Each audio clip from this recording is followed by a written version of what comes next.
আসসালামু আলাইকুম। আইটেক স্কুলের লার্ন ফার্স্ট পে লেটার প্রোগ্রামে তোমাদের সবাইকে স্বাগত। তো আমরা আজকে আলোচনা করব বাংলাদেশ ও বিশ্ব পরিচয়ের প্রথম অধ্যায়ের তৃতীয় লেকচার নিয়ে। তো এই লেকচারে আমরা মূলত আলোচনা করব 6 দফা, 1969 সালের গণ অভ্যুত্থান এবং 1970 সালের নির্বাচন। তো আমরা শুরু করি।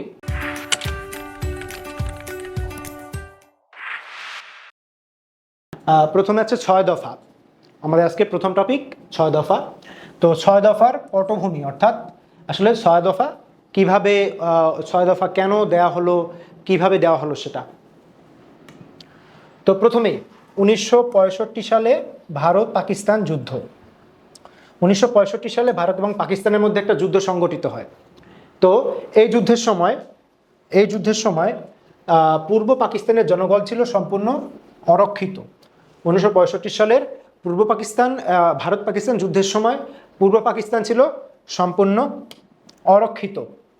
এ সময় যদি ভারত কোনোভাবে পূর্ব পাকিস্তানে আক্রমণ চালাতো, তাহলে পূর্ব পাকিস্তানের পক্ষে, পশ্চিম পাকিস্তানি সৈন্যদের পক্ষে, সরকারের পক্ষে 1200 মাইল অতিক্রম করে এসে এই যে আক্রমণ থেকে রক্ষা করা সম্ভব হতো না। তো আরেকটা ইনফো আমরা এখানে পেলাম যে পূর্ব পাকিস্তান এবং পশ্চিম পাকিস্তানের মধ্যে যে দূরত্ব, এটা কতটুকু ছিল? এটা ছিল 1200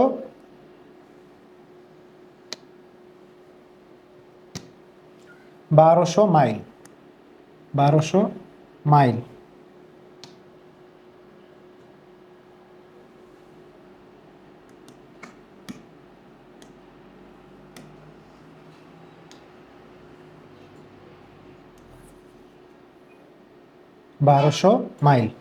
তো কোনোভাবে যদি ভারত এই সময় আমাদের আক্রমণ চালাতো, তো পশ্চিম পাকিস্তানিদের পক্ষে কোনোভাবে সম্ভব হতো না যে এত দূর থেকে এসে ভারতকে অতিক্রম করে বাংলাদেশকে বা পূর্ব পাকিস্তানকে রক্ষা করা। তো এইটা আমার বাঙালিদেরকে জাগিয়ে তোলে আসলে, যে আমরা তো পাকিস্তানের অংশ, কিন্তু পাকিস্তানিরা আসলে আমাদের পূর্ব পাকিস্তানকে নিয়ে, দেশের জনগণকে এবং দেশের নিরাপত্তা নিয়ে কতটুকু ভাবে, নাকি তারা শুধু তাদের যে তাদের উন্নয়ন, তাদের চিন্তায় ব্যস্ত। তো এর পরবর্তীতে ইসলাম বিরোধী আখ্যায়িত করে রবীন্দ্রসঙ্গীত এবং কাজী নজরুল ইসলামের গান নিষিদ্ধ করা হয়। রবীন্দ্রসঙ্গীত এবং কাজী নজরুল ইসলামের গান নিষিদ্ধ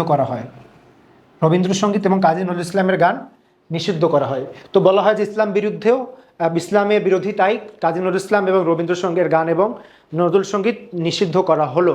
তো আমরা জানি যে আমাদের যে বাংলা সাহিত্যকর্ম, তার একটা বড় অংশ জুড়ে আছেন রবীন্দ্রনাথ ঠাকুর, এবং আমাদের যে বিভিন্ন সংগ্রামে এবং আমাদের যে বাঙালি জাতীয়তাবাদের যে আসলে বিকাশের ক্ষেত্রে সরাসরি না হলেও আমাদের যে মূল চালিকা শক্তি, অথবা বলা যায় যে বিদ্রোহী যে একটা মনোভাব, তার যে সূত্রপাত, সেটা হয়েছিল কাজী নজরুল ইসলামের সাহিত্যকর্ম দিয়ে। কিন্তু এই দুটাকেই নিষিদ্ধ করা হয়। তো তখন বাঙালিরা তাদের বুঝতে পারে যে আসলে পাকিস্তানিরা চাচ্ছে যে বাংলাকে আবারও পিছায়, বাংলা ভাষাটাকে আবার পিছিয়ে দিতে। এর পরবর্তীতে উপরোক্ত ঘটনাবলী এবং আইয়ুব খানের নিপীড়নের পটভূমিতে শেখ মুজিবুর রহমান বাঙালির মুক্তির সনদ হিসেবে 6 দফা ঘোষণা করেন। তো 6 দফা কে ঘোষণা করেন? শেখ মুজিবুর রহমান। এবং এটাকে কি বলা হয়? বাঙালির মুক্তির সনদ। কি বলা হয়? বাঙালির মুক্তির সনদ। অর্থাৎ এই যে জিনিসটাকে শেখ মুজিবুর রহমান বাঙালির মুক্তির সনদ হিসেবে 6 দফা ঘোষণা করেন। তো 6 দফা থেকে ইম্পর্টেন্ট জিনিসগুলো হচ্ছে যে 1965 এর প্রেক্ষাপটটা কি? 1965 সালে ভারত পাকিস্তান যুদ্ধের সময় যেহেতু এই অঞ্চলটাকে অরক্ষিত রাখা হয়, তখন আমরা বুঝতে পারি যে আমাদেরকে কতটা গুরুত্ব দিয়ে দেখছে না পশ্চিম পাকিস্তানিরা। শুধুমাত্র এখান থেকে সম্পদ চুরি করার একটা সম্পদের ভান্ডার হিসেবে তারা গ্রহণ, তারা বিবেচনা করতেছে, কিন্তু আসলে এখানকার উন্নয়ন, এখানকার নিরাপত্তা নিয়ে তারা চিন্তিত না।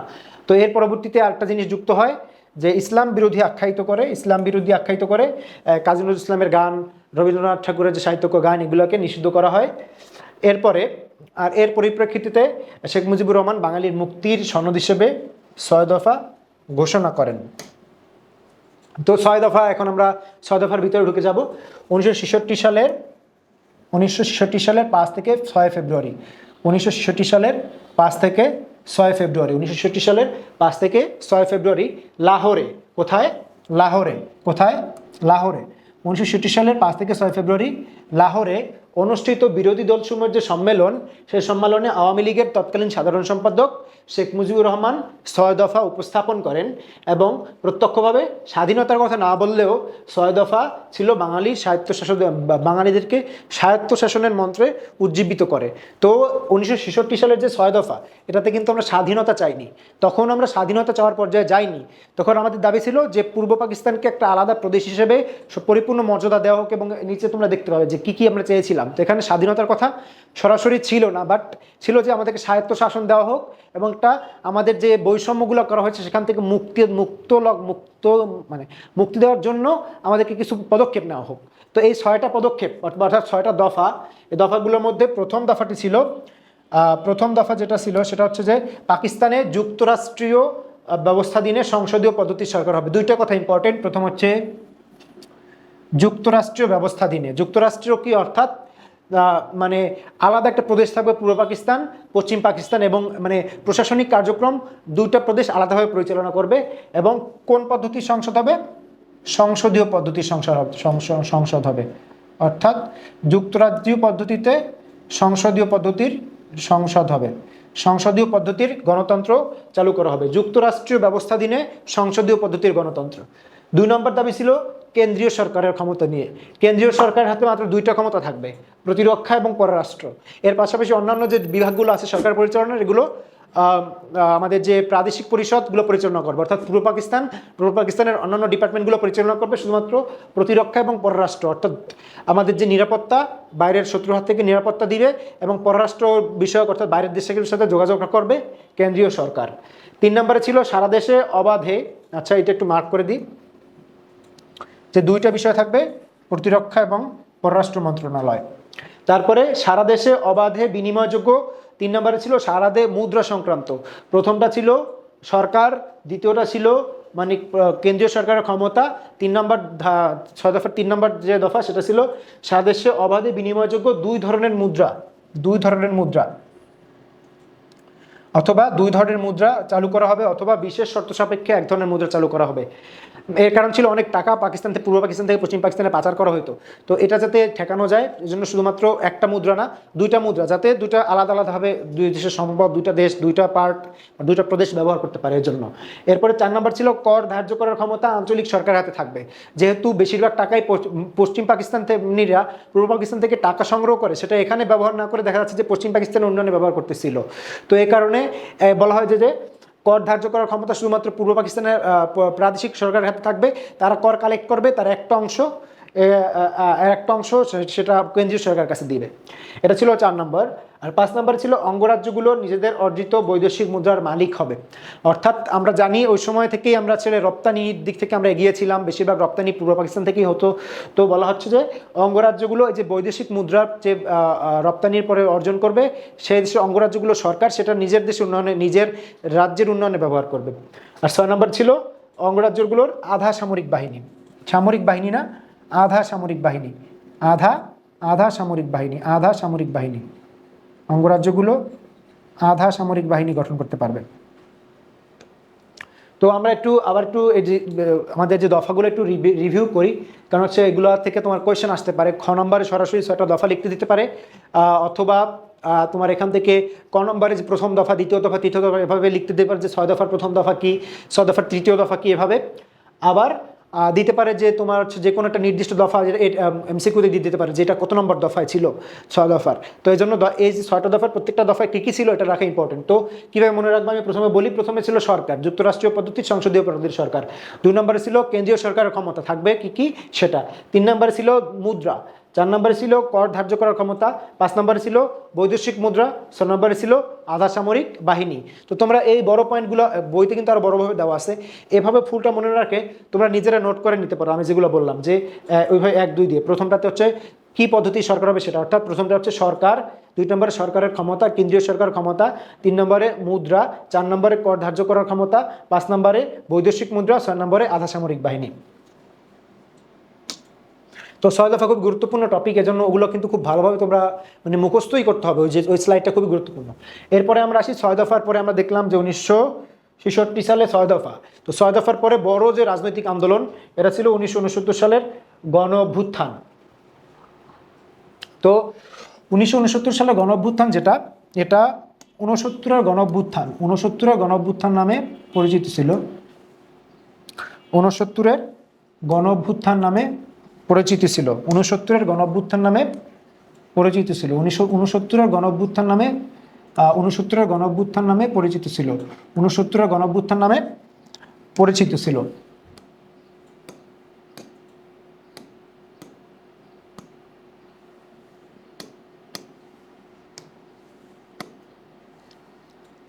আচ্ছা, তো এটা 69-এর গণ অভ্যুত্থান নামে পরিচিত ছিল, যেহেতু 1969 সালে সংগঠিত হয়।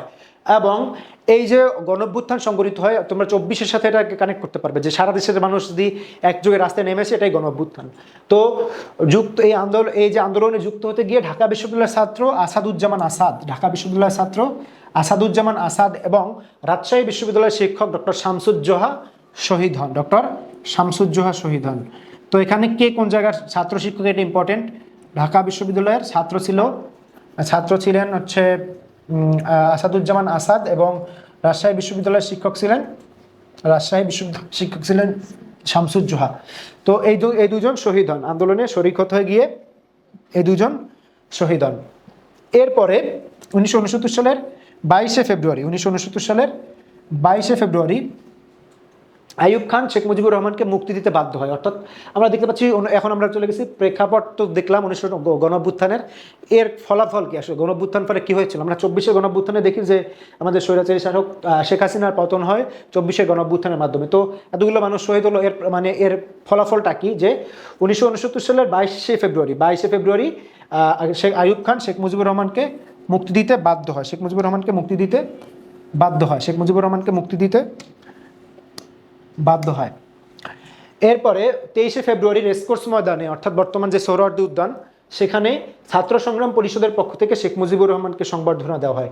ছাত্র সংগ্রাম পরিষদের পক্ষ থেকে শেখ মুজিবুর রহমানকে সংবর্ধনা দেওয়া হয়। তো গণ অভ্যুত্থান রিলেটেড 3টা জিনিস ইম্পর্টেন্ট। প্রথমে এর নাম, 69-এর গণ অভ্যুত্থান, কে শহীদ হন? ঢাকা বিশ্ববিদ্যালয়ের শিক্ষার্থী আসাদুজ্জামান আসাদ এবং রাজশাহী বিশ্ববিদ্যালয়ের শিক্ষক ডক্টর শামসুজ্জোহা। এবং শেখ মুজিবুর রহমানকে এর ফলে মুক্তি দিতে বাধ্য হন কত তারিখে? 22শে ফেব্রুয়ারি। এবং 23শে ফেব্রুয়ারি, এইটা সবচেয়ে বেশি ইম্পর্টেন্ট, যে এই তারিখটা, যে 23শে ফেব্রুয়ারি শেখ মুজিবুর রহমান রেসকোর্স ময়দানে তাকে সংবর্ধনা দেওয়া হয় ছাত্র সংগ্রাম পরিষদের, এবং সেখানে তাকে তো এই যে আমরা দেখতে পাচ্ছি যে শেখ মুজিবুর রহমানের বাঙালির প্রধান নেতা হিসেবে এই যে পূর্ব পাকিস্তানের, তিনি আত্মপ্রকাশ করতেছেন আস্তে আস্তে। তো এরপরে গণঅভ্যুত্থানের যে প্রভাব, মানে 24-এর গণঅভ্যুত্থানের প্রভাব ছিল যে শেখ হাসিনার পতন হয়েছিল, আমরা যে দুর্নীতির যে চরম লেভেলের দুর্নীতি এবং এই যে ফ্যাসিস্ট আমল থেকে আমরা একটা মানে নতুন একটা দিনে প্রবেশ করেছিলাম। আর এখানে গণঅভ্যুত্থানে 69-এর গণঅভ্যুত্থানের প্রভাব কী ছিল? যে এখানে আইয়ুব খান পদত্যাগ করতে বাধ্য হন। আইয়ুব খান পদত্যাগ করেন এবং আগরতলা ষড়যন্ত্র মামলা যেটা হয়েছিল এটা তুলে নিতে সরকার বাধ্য হয়। নতুন সামরিক সরকার বাধ্য হয় 1970 সালের সাধারণ নির্বাচন দিতে। 1970 সালে সাধারণ নির্বাচন দেওয়া হয় এবং পূর্ব বাংলার জনগণের মধ্যে জাতীয়তাবাদী রাজনৈতিক চিন্তাভাবনার বিকাশ ঘটে। অর্থাৎ এখানে কয়েকটা আমরা দেখতে পাচ্ছি যে প্রভাব। তো প্রথম প্রভাবটা কী ছিল? যে শেখ আইয়ুব খান পদত্যাগ করেন, আগরতলা ষড়যন্ত্র মামলা তুলে নিতে বাধ্য হন, নির্বাচন দেন, এবং এই যে আন্দোলনের মাধ্যমে যেহেতু অনেকগুলো মানুষকে আবার শহীদ করা হলো, 52 সালে শহীদ করা হয়েছিল, 69 সালে যখন শহীদ করা হলো তখন বাঙালির আরও বেশি উদ্বুদ্ধ হলো যে যেহেতু আমাদেরকে রক্ত দিতেই হচ্ছে, তো অনেক বেশি যদি রক্ত দিতে হয় তারপরেও একটা স্বাধীনতা সংগ্রামের মাধ্যমে আমাদের স্বায়ত্ত শাসন অথবা পরবর্তীতে স্বাধীনতার জন্য আমরা ঝাঁপিয়ে পড়ব। এরপরে আসে 1970 সালে নির্বাচন। তো 1970 সালে যে আমরা জানি যে 69-এর গণঅভ্যুত্থানের ফলে 70 সালে নির্বাচন দিতে সরকার বাধ্য হয়। তো 70 সালে আমাদের 6 দফা পরবর্তীতে গণঅভ্যুত্থানের পরবর্তীতে যে নির্বাচন, সেই নির্বাচনটা হয়েছিল 1969 সালের। এর আগে একটু প্রেক্ষাপট আমরা দেখি। 1969 সালের 25শে মার্চ আইয়ুব খান প্রেসিডেন্ট পদ থেকে ইস্তফা দিতে বাধ্য হন। এরপরে ইয়াহিয়া খান প্রেসিডেন্ট হিসেবে আসেন এবং 1970 সালের 7 ডিসেম্বর এক ব্যক্তির এক ভোট, এক ব্যক্তির এক ভোট এর ভিত্তিতে সাধারণ নির্বাচন অনুষ্ঠিত হয়। তো প্রেক্ষাপট কি ছিল? যেহেতু 1969 গণঅভ্যুত্থান হয়েছিল, সেই প্রেক্ষাপটে সরকার নির্বাচন দিতে বাধ্য হইলেন। এরপরে 1969 এবং ওই নির্বাচনের ফলেই আমরা 69 সালেই আমরা দেখতে পাচ্ছি আইয়ুব খানের পতন হলো। এরপরে ইয়াহিয়া খান আসলেন, তো তিনি বললেন যে একটা নির্বাচন দেওয়া হবে। তারপরে 1970 সালে নির্বাচনটা আসলো এবং নির্বাচনটা ছিল এক ব্যক্তির এক ভোট এই পদ্ধতিতে। এরপরে আমরা নির্বাচনের ফলাফল দেখি যে নির্বাচনে কোন দল কয়টি আসন পেয়েছিল। তো জাতীয়, এখানে তোমরা দেখতে পাচ্ছ দুইটা নির্বাচন হয়েছিল, একটা হচ্ছিল জাতীয় পরিষদে, একটা হচ্ছে প্রাদেশিক পরিষদে। মানে হচ্ছে পূর্ব পাকিস্তান আর পশ্চিম পাকিস্তান মিলেছিল জাতীয় পরিষদ অর্থাৎ ন্যাশনাল অ্যাসেম্বলি, আর পূর্ব পাকিস্তানের জন্য একটা প্রাদেশিক পরিষদ, পশ্চিম পাকিস্তানের জন্য একটা প্রাদেশিক পরিষদ। তো দুইটা নির্বাচন একসাথে হয়েছিল। তো জাতীয় পরিষদে মোট আসন ছিল 300টি, জাতীয় পরিষদে মোট আসন ছিল 300টি। তো এর মধ্যে পূর্ব বাংলার জন্য নির্ধারিত আসন ছিল 162টি। যেহেতু পূর্ব বাংলায় জনগণ বেশি ছিল অর্থাৎ জনসংখ্যা বেশি ছিল, তো এই কারণে আমরা জানি যে বর্তমানেও জনসংখ্যার ভিত্তিতে কাউন্ট করা হয় যে কোনটা আসনের কয়টা জেলায়, কোন জেলায় কয়টা আসন হবে, কোন বিভাগে কয়টা আসন হবে। তো এক্ষেত্রে দেখা যায় যে 300টি আসনের মধ্যে 162টি আসন ছিল পূর্ব পাকিস্তানের, এবং এর মধ্যে আওয়ামী লীগ 160টি আসন পায়, 160টি আসন পায়। 162টির মধ্যে 160টি আসন পায় অর্থাৎ সংখ্যাগরিষ্ঠতা অর্জন করে। এবং সংরক্ষিত মহিলা আসন ছিল 7, এর মধ্যে 7টি সংরক্ষিত মহিলা আসন সহ মোট 167টি আসনে আওয়ামী লীগ বিজয় অর্জন, একক সংখ্যাগরিষ্ঠতা অর্জন করে। তো জাতীয় পরিষদে দেখো মোট 300 আসন, এর মধ্যে 150 আসন পেলে পুরো পাকিস্তানের সরকার গঠন করবে, যে 150 আসন পাবে পুরো পাকিস্তানের সরকার গঠন করবে। তো আওয়ামী লীগ এখানে বাংলার যে 162টি আসন ছিল তার মধ্যে 160টি আসন পেল, অর্থাৎ পুরো পাকিস্তানের শাসনভার এখন আওয়ামী লীগের হাতে, অর্থাৎ বাঙালিদের হাতে আসার কথা। আর প্রাদেশিক পরিষদে মোট আসন ছিল 310টি, এর মধ্যে সংরক্ষিত 10টি মহিলা আসন ছিল, আর মোট আসন ছিল হচ্ছে 300টি। তো এর মধ্যে আওয়ামী লীগ আবার 298টি আসন পায়, ওই যে 310টি অর্থাৎ 300 + 10, 310টি আসনের মধ্যে 298টি আসন পেয়ে সংখ্যাগরিষ্ঠতা, একক সংখ্যাগরিষ্ঠতা অর্জন করে। তো এখানে আমাদের এই যে রেজাল্টটা ইম্পর্টেন্ট, যে প্রাদেশিক পরিষদ এবং জাতীয় পরিষদ কোনটাতে কয়টা আসন ছিল। যেমন এখানে 300টি আসন ছিল এবং 300টির মধ্যে আওয়ামী লীগ পেয়েছিল 162টি, পূর্ব পাকিস্তানে ছিল 162টি এবং তার মধ্যে আওয়ামী লীগ পেয়েছিল 160টি। আবার প্রাদেশিক পরিষদের ক্ষেত্রে মোট 310টি আসন ছিল, তার মধ্যে মোট 300টি ছিল সাধারণ আসন, 10টি ছিল প্রাদেশিক পরিষদের আসন, যেখানে আওয়ামী লীগ পায় 298টি। তো আমরা দেখতে পাচ্ছি যে প্রাদেশিক পরিষদে তো আওয়ামী লীগ সংখ্যাগরিষ্ঠতা অর্জন করে এবং এখানকার প্রাদেশিক পরিষদে তারা শাসন কার্য পরিচালনা করার অধিকার অর্জন করে নির্বাচনের মাধ্যমে। পাশাপাশি আমাদের যে জাতীয় পরিষদ, সেখানেও তারা একক সংখ্যাগরিষ্ঠতা অর্জন করে, অর্থাৎ প্রাদেশিক এবং জাতীয় দুই জায়গাতে বিজয় অর্জন করার ফলে পরিপূর্ণভাবে আওয়ামী লীগের হাতে দেশের শাসন ক্ষমতা যাওয়ার কথা। কিন্তু এইখানেই শুরু হয় পাকিস্তানের যে ষড়যন্ত্র আমরা জানি। এরপরে বিভিন্নভাবে টালবাহানা শুরু করা হয়, জাতীয় পরিষদের অধিবেশন যেটা ছিল সেটাকে স্থগিত করা হয়। তো এটা আমরা আলোচনা করব দ্বিতীয় অধ্যায়ে। তো আমাদের প্রথম অধ্যায় আলোচনা 1970 সাল পর্যন্ত, 1947 সাল থেকে 1970 সাল পর্যন্ত, এবং নির্বাচন পর্যন্ত এখানে আলোচনা শেষ। তো আমরা এখানে কি শিক্ষা নিয়ে বা সর্বশেষে কি ধারণা নিয়ে এখানে শেষ করলাম, যে 1970 সালে নির্বাচন হলো এবং নির্বাচনে বিজয়ী হওয়া সত্ত্বেও আওয়ামী লীগকে ক্ষমতায় বসতে দেওয়া হলো না। তো এটা হচ্ছে, তো আমাদের প্রথম অধ্যায়ের আলোচনার বিষয় একেবারে শুরু হয়েছিল 1947 থেকে 1970 সালে এসে শেষ হলো। তো আমাদের এই অধ্যায়ের অর্থাৎ প্রথম অধ্যায়ের আলোচনা এই পর্যন্তই। আমরা চেষ্টা করেছি এই যে লেকচারগুলোর মাধ্যমে তোমাদেরকে খুব সুন্দরভাবে বোঝাতে। তো আমরা আশা করি যে তোমাদের খুব বেশি হেল্পফুল হবে। তো কিভাবে পড়বে এই অধ্যায়টা বা প্রত্যেকটা অধ্যায়ে বাংলাদেশ বিশ্ব পরিচয় আমার ক্লাসগুলো এবং এই প্ল্যাটফর্মের সকল ক্লাসগুলো, তো সেটা বলি যে স্লাইড থেকে তোমরা পড়তে পারো। শুধুমাত্র স্লাইডে খুব ভালোভাবে সাজানো আছে এবং দাগিয়ে দেওয়া আছে, আমরা দাগায় পড়াচ্ছি তোমাকে। তো এই কারণে তুমি খুব ভালোভাবে স্লাইড দেখে যদি তুমি কমপ্লিট করো পড়াগুলো, বইয়ের থেকে অনেক বেশি সহজ হবে। কারণ দেখো এখানে কত সুন্দরভাবে সাজিয়ে দেওয়া আছে, গুছিয়ে দেওয়া আছে, যেটা বইতে দেওয়া নাই। তো তোমরা স্লাইডের মাধ্যমে তোমার সম্পূর্ণ পড়াটা কমপ্লিট করতে পারো। শুধুমাত্র স্লাইড পড়লেই তোমার 100% এনাফ হবে সিকিউ এমসিকিউ এর জন্য। তো আমাদের প্রথম অধ্যায়ের ক্লাস এই পর্যন্তই। দেখা হবে দ্বিতীয় অধ্যায়ের লেকচার নিয়ে। সে পর্যন্ত সবাই ভালো থাকবে। আসসালামু আলাইকুম।